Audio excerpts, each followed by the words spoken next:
Et donc, dernière session sur ce festival 2022. Petit moment tranquille avec Mathie qui nous a amené 3 belles petites choses, des petits bonbons. C'était un petit peu, moi, c'est un petit coup de cœur perso, c'est mon côté enfant là qui est Bonjour arrivé. tout le monde. Oui, Salut effectivement, Mathie. c'est comme ça que tu m'as présenté mes propres livres. C'est ça, c'est ça. Et donc là, donc 3 petites choses de série. Oui, ceux qui sont là côte à côte, effectivement, c'est une série à suivre. Là, il y a 2 tomes de sortie, tout récemment. Le 3e est écrit et devrait sortir, si tout va bien, en 2023. Donc sur Hugo et Deuxième Anaïs. semestre. Ouais, Hugo et Anaïs. D'autres personnages à venir ou pas? Pour cette série-là, non, c'est vraiment 2 personnages importants. Le Ouais. premier, donc un été déconnecté, on met en avant le petit garçon qui a un problème d'addiction aux écrans, qui a un fond pédagogique dans Ouais. cette collection-là. Et le second, c'est la petite fille du premier, qui devient le personnage principal de la suite. Et elle rencontre un souci à la rentrée scolaire par rapport au problème d'intégration, qu'on change d'école ou qu'on change de classe, Ça. et qu'on n'est pas toujours accepté par les autres. C'était la plus grande, elle est plus la plus grande et elle va Elle se a du retrouver mal de à nouvelles amies. Ouais, c'est ça, elle est en retrait du nouveau groupe. Et puis ses anciennes amies ont un nouveau groupe, et du coup elle se retrouve entre les deux, un peu toute seule. Alors déjà, j'aurais juste, bon, on va commencer Ouais. par quelques petites questions toutes simples. Donc toi, Mathie, dessinateur, Illustrateur, Illustrateur. effectivement. Ouais. ok, auteur aussi. Non, mes 4 ouvrages, j'ai exclusivement fait les illustrations et la couleur. Illustration et couleur. Ouais. D'accord. Comment t'es arrivé à l'illustration? J'ai jamais vraiment arrêté le dessin. Comme tout le monde enfant, on dessine énormément, et après ça s'arrête. Bon, j'avoue, j'ai arrêté un petit moment aussi, et j'ai repris à l'adolescence, un âge pourtant on est censé fuir les crayons. Je sais pas pourquoi, j'ai repris vers 15-16 ans. J'imagine par ennui. Et je me suis mis à dessiner des personnages que j'aimais bien, Sonic, enfin, peu importe ce qu'on lisait à l'époque. Et à partir de là, j'ai gardé ça tout le temps. En passe-temps, par-ci par-là, en passion. Et comme tout le monde, de fil en aiguille, avec les rencontres, notamment liées à ce festival-là, à Barcadébule, qui a été donc mon tout premier festival. J'ai fait des rencontres et ça m'a donné envie. À la base, tu étais aussi donc, membre actif du festival. Tu as fait partie de ceux qui ont quand même bossé pour contribuer à ce festival. Oui, mais à Barcadébule, c'est toutes mes premières fois. C'est mon tout premier festival en tant que visiteur. C'est ma toute première dédicace avec des auteurs. Merci Didier Chris.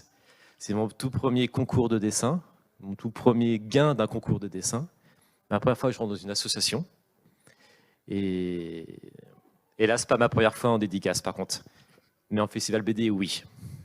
Donc c'est très affectif pour moi à Barcadébule. Ça fait combien de temps que tu es en lien avec le festival, du coup?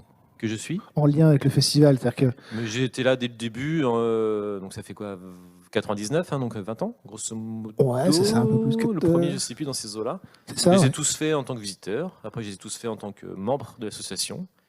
Et là, c'est la deuxième fois qu'ils ont la gentillesse de m'inviter. Et donc là, du coup, donc illustrateur. Oui. C'était volontaire de faire des illustrations pour des ouvrages vraiment destinés aux enfants, le côté éducatif, pédagogique? Absolument pas. Plus je me suis mis à dessiner, plus mon trait allait dans de la mignonnerie, dans de la rondeur, des choses très colorées. Et donc après, je me suis forcé, entraîné à appliquer mon trait qui aille vraiment dans le cadre de la jeunesse. Concernant donc le côté pédagogique, là, scolaire ou addiction aux écrans, c'est donc la maison d'édition qui venait me démarcher. Ils m'ont proposé ce texte-là, en fait. J'ai accepté et j'ai eu du mal à le faire, forcément. Mais c'était un vrai plaisir. Et puis un challenge pour moi. Qu'est-ce qui a posé les soucis, du coup? Qu'est-ce qui a été difficile? Ça me sortait de ma zone de confort. Moi, je suis très dans les animaux fantastiques, dans la nature, etc. Là, je me trouve dans un milieu scolaire avec des humains, des interactions avec beaucoup de personnages, des bâtiments, etc. Donc ça m'a permis, moi, de m'entraîner et de dessiner autre chose. Donc c'est tout ce qu'il me faut finalement pour progresser. Donc, à la base, le côté fantastique, plus à la manière de ce qu'on retrouve chez Jérémy Egrudi, par exemple? Absolument, ouais. Là, je suis sur mon terrain que je connais par cœur. Et donc là, il y en a un dans la série. Est-ce que ce sera une série aussi? Est-ce qu'il y a d'autres choses qui vont venir? Oui, c'est le but de l'auteur que je connais très bien. Ouais. Il a déjà écrit le second. D'accord. À voir s'il le valide à la maison d'édition. Mais le but, dans sa tête, il Et après, maintenant, dans la mienne, je les aime beaucoup, les deux personnages, c'est de faire une série à suivre.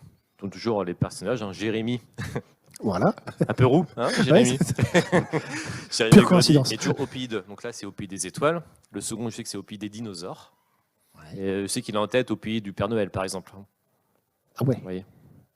Mais après, on n'a pas la main dessus. Hein. C'est monsieur l'éditeur qui va décider. Et puis il va falloir que le Père Noël soit d'accord aussi. Donc il faut voir si ça fonctionne après en termes de vente, hein, une heure de la guerre. Ok. Pour donc, les projets à venir, un tome 3 sur Hugo et Anaïs. Alors également, il est écrit. Il est écrit. Ouais, il est écrit celui-ci. Le second s'est fait rapidement, le premier s'est très bien vendu. Vu son sujet, c'est hélas toujours dans l'air du temps.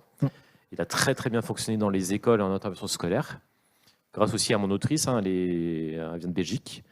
Elle a vraiment fait un travail de communication chez elle. Elle a travaillé en médiathèque.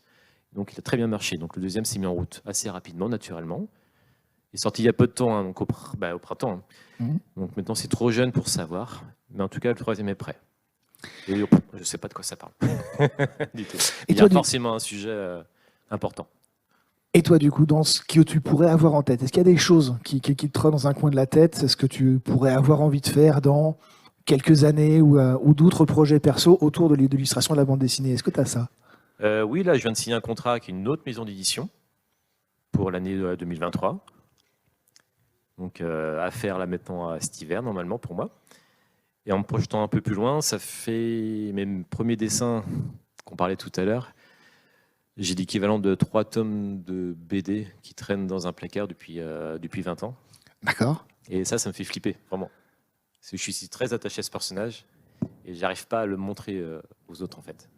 Donc j'attends toujours quelque chose, toujours mieux, toujours faire mieux, toujours apprendre plus pour refaire un dossier et le présenter à une maison d'édition. Donc moi, dans mon avenir, j'aimerais beaucoup sortir une petite BD. C'est jeunesse, hein, c'est pas adulte, hein, c'est vraiment la tranche 10-12 ans, ou jeune ado, vous voyez. Donc ça, quelque part, c'est prêt. Il faut que je le retravaille. Et ça, il faut que j'ose le présenter, surtout. Eh bien, vivement que ce soit prêt, vivement que tu le sois aussi. Merci bien pour ce petit entretien. Merci d'être venu nous amener ça, parce que c'est vraiment des choses qui sont très, très sympas. Je les ai découvertes, moi, sur le festival. Je les ai lues rapidement hier pour me faire un petit peu une idée. J'ai trouvé ça absolument génial et j'ai adoré. Voilà. Donc merci bien. Merci à tous ceux qui nous ont suivis sur ces lives. Merci à Max Prod qui a fait la captation. Et puis merci à tous ceux qui font que ce festival a pu à nouveau repartir. Et puis du coup, très vraisemblablement, à l'année prochaine. Merci.